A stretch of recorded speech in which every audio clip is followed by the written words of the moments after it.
শিক্ষকৰ বদলীকৰণ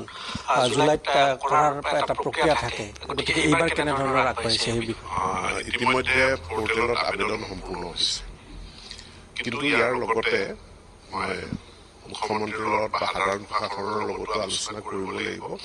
কাৰণ চেঞ্চাছৰ প্ৰক্ৰিয়াটো আৰম্ভ হৈছে বহু শিক্ষকৰ দায়িত্ব পৰিব ডিউটি পৰিব কাৰণ এইটো এটা ৰাষ্ট্ৰীয় প্ৰায়ৰিটিৰ বিষয়বস্তু গতিকে অহা কেইটামান দিনৰ ভিতৰত আলাপ আলোচনা কৰি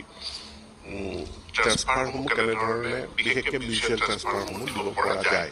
বা ছিংগুল ট্ৰেন্সফাৰৰ যিটো আছে আমি জুলাই মাহত কিমানখিনি ট্ৰেন্সফাৰ দিব পাৰোঁ আমি চাই যিহেতু আপুনি লোকপিয়লৰ কথাটো ক'লে 31 মাৰ্চ পৰ্যন্ত 2027 31 মাৰ্চ পৰ্যন্ত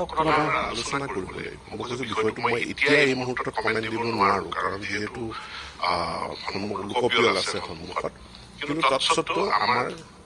প্ৰচেষ্টাটো থাকিব যে যিসকল আইনৰ আওতাত পৰিছে যিসকলে ট্ৰেন্সফাৰ বদলীকৰণ হ'ব লাগে তেওঁলোকৰ যাতে বদলীকৰণ হয় তাৰ কাৰণে মই চেষ্টা